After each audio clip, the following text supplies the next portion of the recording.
Now, you see, of course, I would say a lot of things about Ken Wilber's model and ideas, how they are intellectually possible, but they are not intently possible. You know, that's intellectually they are possible. You are going to speak. Well, why don't you speak? I'm trying to get my notebook so I can write. So, there's the intent, you know, that's what it is. Now, consciousness, you know, that we arbitrarily divide these consciousnesses into subconscious, unconscious, and conscious. We arbitrarily divide that. Who divides these things? You know, who divides all those things? It's the consciousness itself. Right. You know, it divides. It arbitrarily divides all those things. And you have got a consciousness, you say, there is something which I don't know, which is unconscious, and there is something comes through the unconscious, it is subconscious. You know, that's what that we generally say about it. Now, see this. Now, what happened? We cannot recognize the consciousness because we are consciousness itself. So, we are not separate from consciousness, so we cannot recognize it as a separate entity.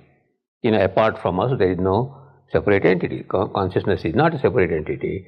Apart from us, I am that I am.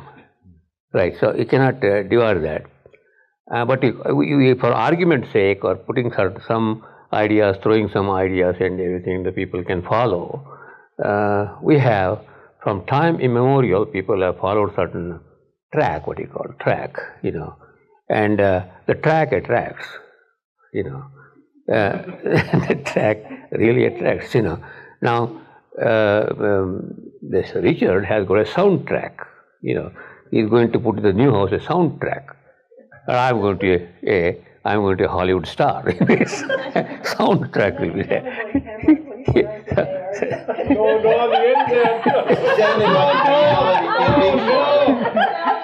Brushing his teeth, we can all watch. So now the whole thing comes, you know, the simple thing as he said, as I always say, be good, do good. It sums up the whole thing of a human expanse. That sums up the whole thing. Be good, do good. That's the only thing that you can do. Other things are, you know, it may be colors and all those things. We cannot see the colors in consciousness, surely not, unless you are drugged. You'll not be able to. You'll not be able to see colors in consciousness. You know, I had I have not met Ken Wilber as a matter of fact, but I met his wife, who had cancer, and you know, she had they can come for some advice, and he was sitting in a cave-like place. He had shaven and everything. He became Buddhist at that time. And I did give some advice to his wife, and this is the last stage. You take the name of God. Nothing else you can do. No medicine can help. No treatment can help. Nobody spiritual or whoever it is cannot come and help you. Even God will come and help you. Will not. So this is the last stage. Why the last stage? Because you are supposed to leave this body and go to a higher stage. And is it possible, is it always the case that you will leave the body to go to a higher stage? In some case it is. It is because our soul, or whatever the inner essence is, it is confined to this frame, what you call, with bones and flesh and skin, is confined to it. This is a cage. We are confined in a cage. Our soul is confined in this cage. So, some people cannot give it up because of great attachment to certain things in the worldly things. So, it has to take place. There where the death has a say in its own glory. Death has a say, you know. And also suffering and everything has a say in all these things. Now, supposing that we follow all these things, Ken Wilber is a very, very intellectual person, I tell you that, because I didn't read all his books, but I know certain things coming from the Enlightenment, that magazine, you know. I saw a dialogue between Cohen and Ken Wilber, you know. And in one of his remarks, he said Aurobindo had not reached the stage where he could, you know, give a panacea or a solution to the world. He said that in Ken Wilber. He said in his book, in one of his books, he said that. So it's all right. Aurobindo was he was old man. At that time when all these people came on the stage of this world. I don't think Ken Wilber was born at Aurobindo died in 50s. He died, and I had met him in the 30s. I was born. And I was born and reborn and everything. That's what happened. And I met Aurobindo. I met in a very humorous way. And that was my way of approaching a higher personality or a very famous personality or even God. I got a humorous way of reaching God. I don't contort my face and everything and complain to him and no. I said, my dad, if you want to do this thing for me, you do it. Otherwise, don't speak. Don't interfere. I'll do myself. You don't interfere. That's my way of reaching my dad. And he agrees with that. He says, I'll not interfere. You do. Easy. But give me some energy. And he gives me energy. Yeah. And once in a vision, he gave me energy in a lotus flower. He presses, this is the vision, I tell you. It may not be true or false, I am not going to talk about it. But this is the vision. You believe it or not, I don't care. This is the vision. One hand comes, a lotus flower. And lotus flower that actually it explodes into numerous energy and colors and everything and enters me. That's the way he gives me energy. He is also very humorous way he gives. Why should he give a lotus color and all this, all different colors exploding around me and entering me and all this? He could have simply said, all right, have this energy. No, he won't say that also. He's very strict about his own attitude and multitudinal attitude he has got. It is multitudinal. It is not just one attitude. It's multitudinal. So, now what happened, the simple things they taught was how to, correct yourself, how to make a progress. Therefore I was singing that. I knew Gippy was going to say this and I sang that, you can save. You can save. The dawn saves the morning saves the day saves the eventide. And the eventide or the dusk saves the night, and the night saves the morning again. It's a cycle. It goes on like that. So, think about it, what I sang, it is extempore.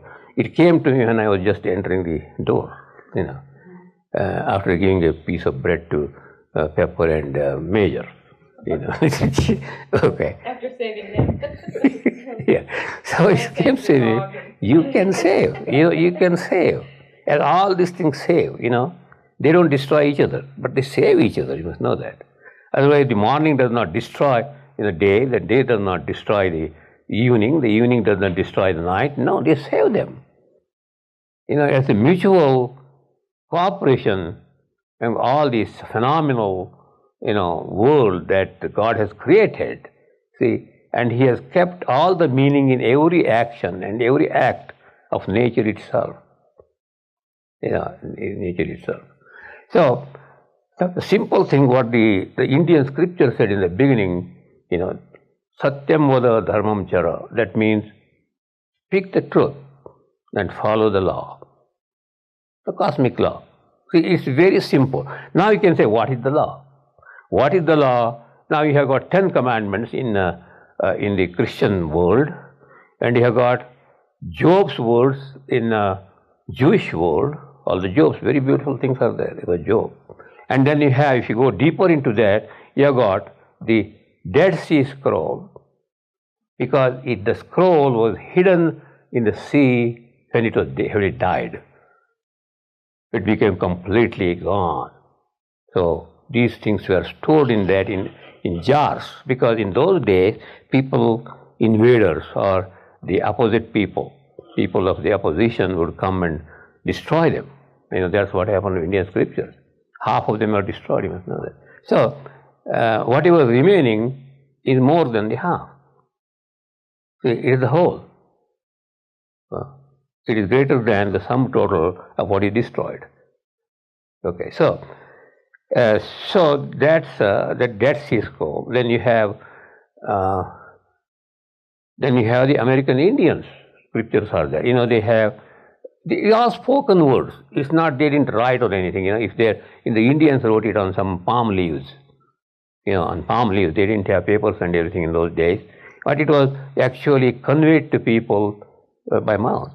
And a teacher, when they found a disciple very worthy and worthy of receiving more instruction from him, he will just talk to him in his ears, so that nobody will hear that in his ear. He will give the instruction in his ear, he will speak. But if your ear is deaf, you will not hear it. Okay, so in his ear he would just say in his ear. So nobody would hear that. Because what happens if somebody hears that who is not worthy of it, who has not reached the stage where he can make use of it, then he will communicate and mistreat and give a wrong impression to others. Therefore, nobody could hear that. And they, disciples, the teachers were so compassionate in that sense. And they never used to ask them, get out. Go out of the school, I want to talk to him. They would not say that. They would go and talk to him. Then the other student, there is something secret this teacher gave to him. So he is the worthy person. I must be worthy. So they will actually become inspired by that very act. I must become worthy and, to receive that. So they will try to become worthy. So it was a very sympathetic and cooperative, conducive and liberal act of grace on the part of the teacher. Therefore, they used to worship the teacher, and on a Guru Purnima, it will come sometime in August. So they used to worship the gurus at that time with flowers and offerings and all those things, really, who are in present. And also those who have passed, they will worship them also. See, that's called All Souls Day, right, in the English people. And in the Indians, it is all day. All day long, they will offer this, offer this. And who are the beneficiary of this gift they keep and the food they keep outside? Crows. Crows would come. And it's not a superstition. There is something with the crow. Crow is one-eyed, you must know that. It doesn't have sight in both the eyes. And the crows are very intuitive creatures. Very intuitive creatures. They bring message from the other world, they say. Even the Indians, American Indians believe that. They believe that. So, if this is my experience, I tell you, if a crows sitting on your house to the north side, some guest will come, and definitely guest will come. Wow. Definitely guest will come. That's what the crows are. Don't think crows are very useless creatures, but they are really wonderful. So what I mean is, the creation, animals or birds or whatever it is that God has created, has the intuitive knowledge. Somehow that knowledge is there, inbred in them, and they tap into that by your doings. They tap into that, And there is a saying also in what is that? Whatever it is. So these are the things. These are not these are not superstitions. These are not superstitions, but they are real intuition. They are not superstitions. They are intuitions. I tell you. We call it superstition because scientifically speaking, there is superstition, and to them, science is superstition also. See, everybody has this superstition. Science starts with superstition, you must know that. Now, if A equal to B and B equal to C, then A equal to C, right? That's how we deduce those things. But if A is not equal to B and C is not equal to A, then B is left alone. Lonely people. alone the bee. So the bee is left alone. The bee. But not the honeybee. The bee. What I'm telling you, the bee. Being. Bee. To be. That bee is left alone, you must know that. So there is no Bob or, blob or bob or thingamy bob, but it is the bee is left alone. You should repeat that for Melissa. Melissa, what, bee? The thing about the blob and then it becomes the evolution. Melissa knows all those things. I don't think she's heard that one. Okay, that's good. I know Darren's heard That's good for her. that. We'll tell you. Because why should she come once a year? Tell me. And expect to get all the good stuff. It doesn't work that way. She gets it through osmosis. Yeah, whatever it is. She felt him chanting in Daytona. That was great. Mos or osmosis? Osmosis. Not Moses, right? Maybe Moses might have had something to do with it. So, now the simple thing they said is, this Satyam Oda Dharmam Chara, speak the truth and follow the law. And what is the law? To be good, there are six, I taught it all the time, I was telling about it. The six, things, that truth, compassion, kindness, growth. In the growth, what happens? See, the growth. Now you are growing, okay? When you are born, you are supposed to grow, right? There is no other way you can remain a blob, right? When you are born, you have to become a bob, right? Right? And afterwards, if a bob is not available, you can go thingamy bob. All those things, they grow. So you are supposed to grow. Now the growth is not only the physical growth, it's the mental growth also. Mental growth. Now see, the mind grows when you start growing, physically growing, the mind also grows along with that, because the mind is attached to the body and this body, so it starts growing. Therefore, when the mind, actually cooperates with the system of growth, then everything grows, because mind is a powerful instrument, and it really has a great influence on this body, and they grow. Together they grow. But when we separate the mind and body, then the problem comes. Because one thing grows and one thing doesn't grow. So there is a cooperation in all those things, You take the planetary systems, If there is a Jupiter, there is a Venus somewhere else. They don't clash with each other, but they give support to each other, Now when there is Earth, there is the Moon. They give support to each other. When the Moon is full, then even the ocean goes crazy, right? It even tries to overrun its boundary. It cannot, but it tries to overrun its boundary. It becomes so crazy. The moon is produces so much craze in the mind. So we are not only the human entities, but we are influenced by everything that is in the world. Everything. Even an ant influences us. See, we get similes. Poets have written a lot of things about birds and ants and frogs, and we think they are useless creatures. Frog in a well, they croak, croak, croak, croak, croak, they croak, and it makes a terrible sound. But God has given them a place in the creation itself. In the creation, He has given a good place to them, the frogs. Serpents, they are very poisonous. You are afraid of all the time when you see a serpent. You look for a stick. You look for a stick. And the serpents, they do not do that. They don't look for a stick or anything. They, in play, they sting you. They bite you in play. They play with you and bite you. That's what the serpent is. So you must know how to, play with them. Therefore, the snake charmers, what do you call snake charmers, they have got a kind of, flute-like thing, and they play nice sounds on that. And the cobra even dances like this. They don't bite. Sorry.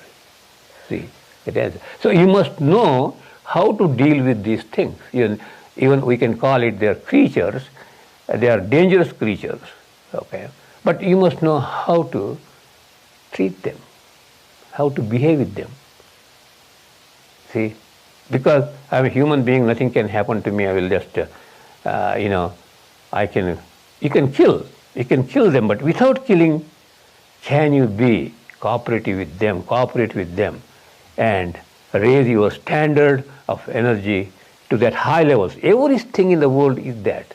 You can raise your energy to this higher standard goes till you reach the ultimate, when you come face to face with the Creator.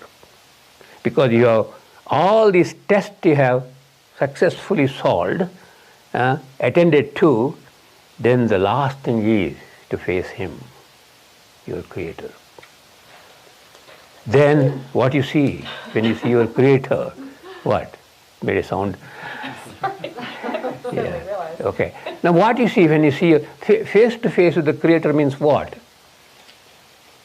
Now the Creator is mostly impossible to see, God Himself as such, because it's such an enormous thing, absolute, in every sense, and most powerful in every sense, and if you cannot come near that.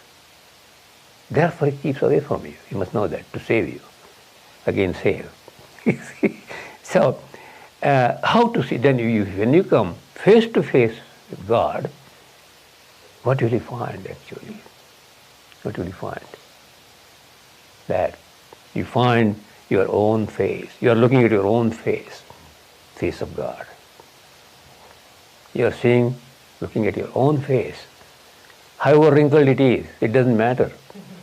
You see the face of God in a wrinkled form. If it is the Max Factor makeup, you'll see in Max Factor makeup form. You see the God in every form. Your face indicates the God. He doesn't tell you, you have put this Max Factor, you are not natural. He will not say that. He will not say, because that is natural to Him also. Nothing is unnatural to Him. All these artificial things we have in the world, in the present day world, you spend a lot of money to buy them, and you earn money to buy them. You have to strive and go to office morning to evening, or whatever you do, struggle. There's a company called Mass Factor, or there is called Halliburton, and all those things are there. But who creates them? It's the inspiration from God Himself. Now you create this weapons of mass destruction, what you call. It is not Saddam Hussein who created it. It's scientists. Your own scientists. So here, United States stands as scientists in the area of destruction or construction. You are given these weapons of mass destruction to the world. Why? You become greedy. You earn money from that. You become greedy. So why? Why that? So, is there a way the whole nation or the whole human race understand these things in a very simple way? Therefore, the scriptures say very clearly, you speak the truth and follow the law. And law has all those things. You have gratitude, you must have, all sorts of things. Honesty, gratitude, simplicity. Yeah. In simplicity, there is no vanity, right? Is there a vanity in simplicity? Unless we do that, we give credence to our ego, then the simplicity becomes a vanity. See, it becomes a vanity. So, now in what way, I am not taking much time, okay. In what way we are supposed to understand all those things? What we are supposed to understand? Now, when you are growing up, as I know, as I was growing up, we were taught how to fly a kite, with the roll of string and everything, and pull it out. And then we became very intelligent. Flying a kite is a lot of hundreds of flights will be flying in the sky. Then we tried, we had to cut that kite. See how the mind works? They are flying, you can enjoy it. No, I have to cut that kite. That is somebody else's. And then you started putting glass powder on the string of your kite, and if it goes that you bring it, it will cut that kite. See how the mind works. Is it following dharma or? So we have got the intelligence. You cut the kite. Your ambition is to cut that kite. His kite. It's not mine. So therefore, you glue that, glass, powder glass. Glue that to your string and cut it. And feel very happy. Hey, I cut his kite. Yeah. That's what you do in life. You want to cut somebody's kite. Somebody is happy. You want to stop that happiness. Make that person miserable. We introduce a lot of ideas and ideologies and all those things. Where the ideas come from, where your thoughts come from. What is the origin of thought? It doesn't come from just blue, right? There is some process that goes on inside us, right? Yeah, that brings about this kind of things, the thought. We live in a world of thought, nothing else. So the thought may be very poisonous, sometimes very bad thoughts, sometimes good thoughts. I don't say there are good thoughts, there are good thoughts. But more than good thoughts are bad thoughts. That's what it is. Bad thoughts. So we live in an area of bad thoughts and then think of good thoughts. I must be good. I must do something, but you won't do because you're consumed by that. The bad attitudes and all your things, your untruth and bad attitudes, you sheltered yourself in the negative. So we are consumed by those things that you don't see the light. You don't see the light. You see darkness all the time. Yeah. So now there are thousands of books have been written on these subjects. The scientists have written a lot of books, and doctors have written a lot of course, medical science. A lot of researchers have a lot of books. Even even people have interpreted all the scriptures of the world, but they have not gone beyond the scriptures. I tell you one thing. They have not gone beyond the scriptures. All the colors he was telling you, it is in the Tantra Shastra of India. All those things are there. Okay. And Wilbur has studied it very well. And he has put it very well, I tell you that. I appreciate that. And so it is in the Tantra Shastra, all these colors and everything, there are 8 stages they have come to, because they could only account for 8 stages, but there are 14 stages. But here, Ken Wilber, he has at least gone to 8th stage, while so many people have lived in 7th stage. That's called the 7-day Advent, right?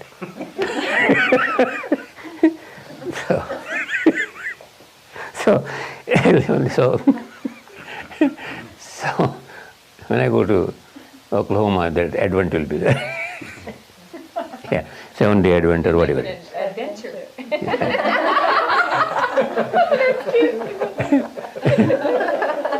Coordination for you. So what is that? Therefore, the Swadhyaya, self-study. Self-study is the real study. You can read books. I don't say you should not read books. You can give lectures and everything, fine. But you follow what you say. You practice what you say. Otherwise, it is empty. Everything you say is empty.